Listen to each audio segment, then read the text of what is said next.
Hi everyone, welcome to the Gardens and Graveyards channel. My name's Charisma. We're meeting here in the studio and we're going to talk a little bit about abandoned cemeteries.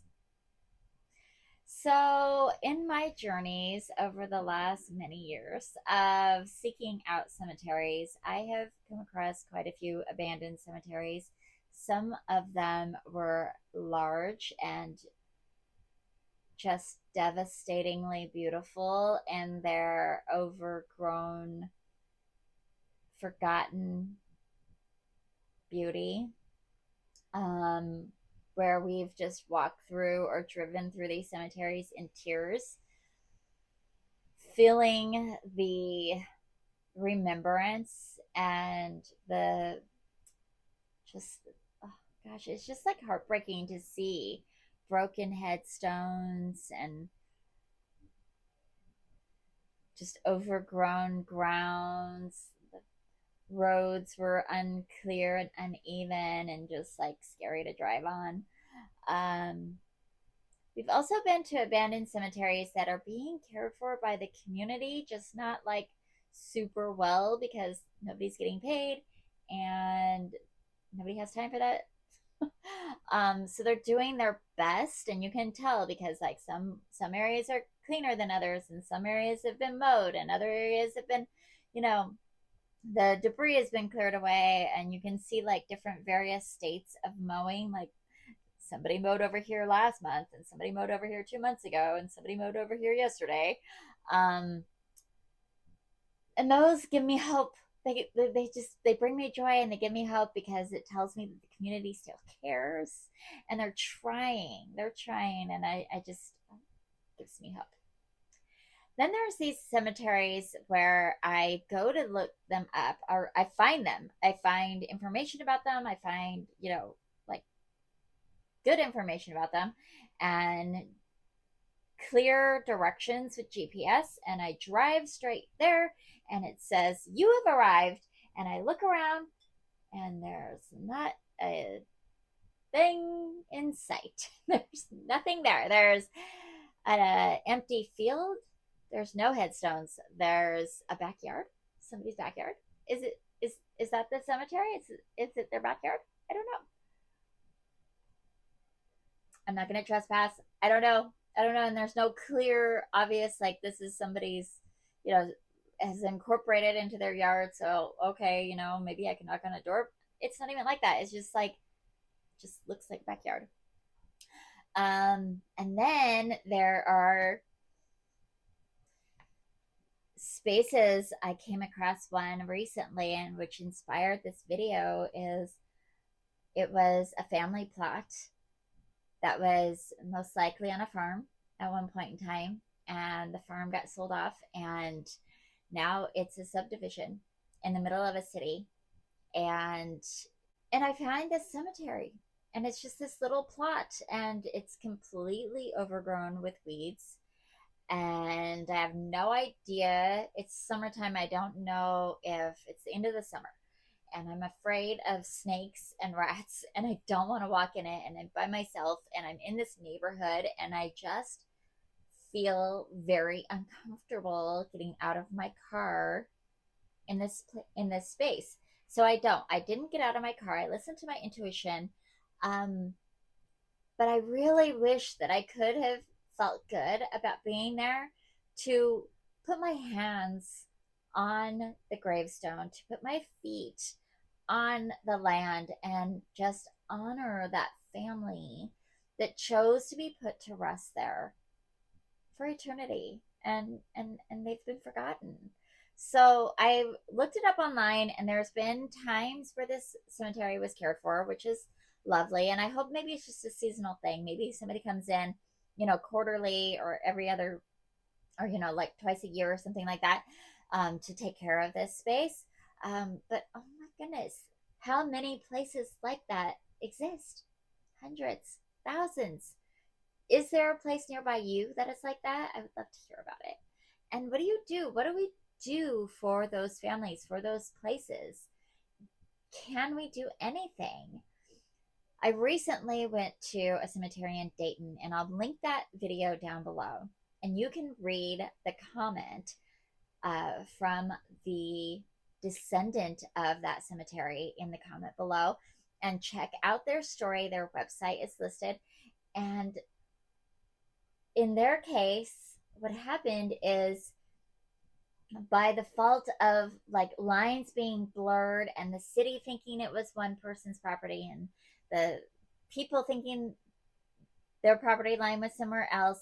The lines got pushed and blurred, and 100 years later, the the now owner of that property has no ties to the cemetery, refuses to give up that portion of their property, and allows this family to come and like maintain, but they don't give up the rights to that part of the property. So the family doesn't have any rights to get grants to help maintain, to help, you know, pay somebody to go in and maintain the grounds or the gravestones, or to continue using it as a family cemetery. So it's just sitting there abandoned and barely maintained because there's, again, only so much time and resources to go around. So I just find it so fascinating. And the cemetery that Spencer and I went to in Pennsylvania was huge. Acres and acres and acres of abandoned cemetery. It is currently for sale. And I have no idea what it takes to take on a project like that. Just enormous and overwhelming. And I will say that that cemetery is in the projects, and it is in an area in Pennsylvania where I was like, keep your eyes straight, like what are we wearing, no color, like just get to the cemetery. I was really nervous being in that part of the city.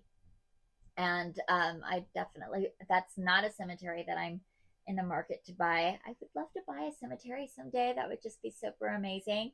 But yeah, that's just, I just wanted to bring it to your attention.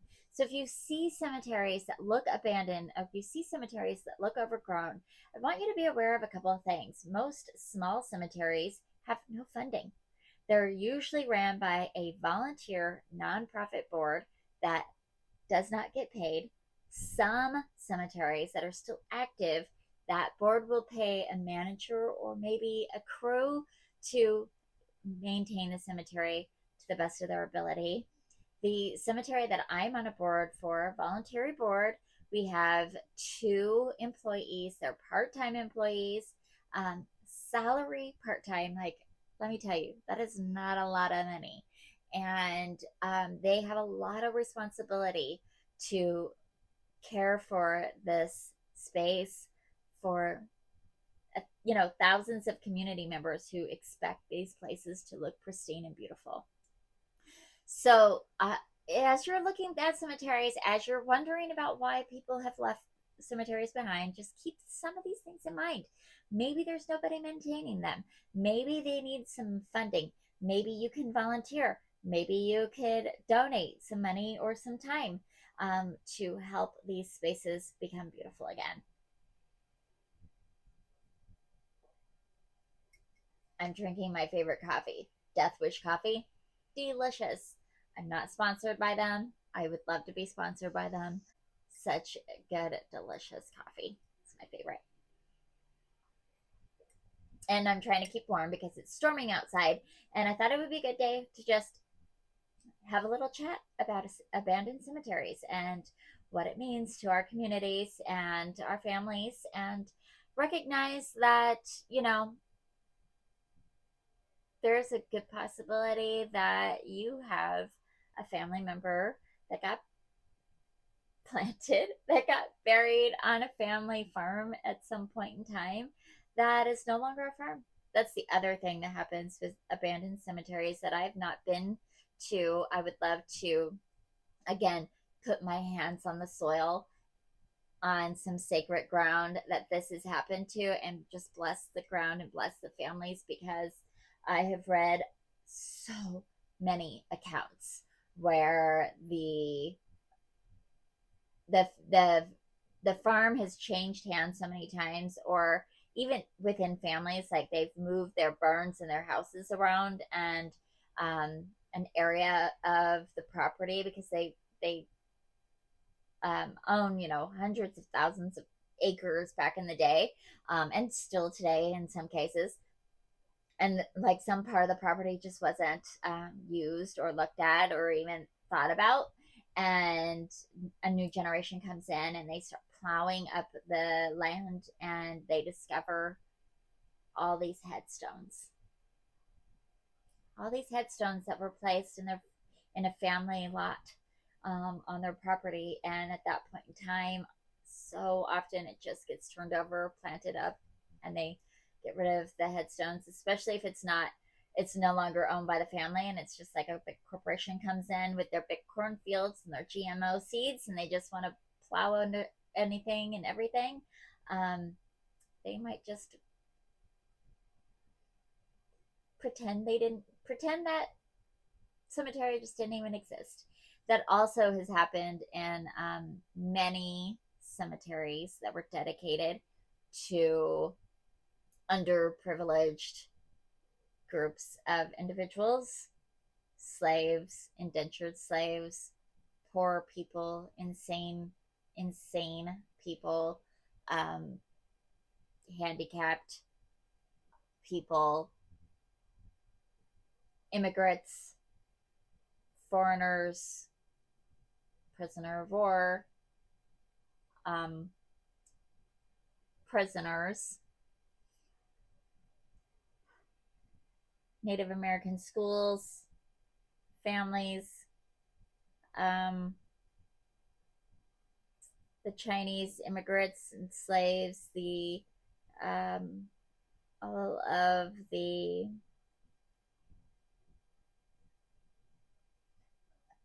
free black people, local Indian, Native Indians. Um,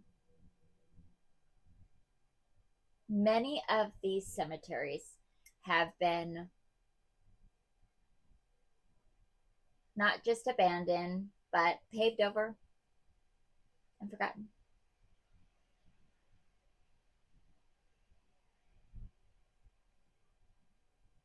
Are people just completely heartless? I mean, have we just completely lost our hearts? How does that happen? How do you know that there's a cemetery and think, eh, I think we should put a parking garage there anyway? It's I cannot wrap my head around that. I cannot. I cannot. These are people. They were loved. They contributed to that community and that society at the time. In whatever way that they were skewed to be contributing, whether you want to say that someone was bad or good, it does not matter, because they still contributed to the society in a good or evil way. So they were still people, and they deserve to be honored. They lived.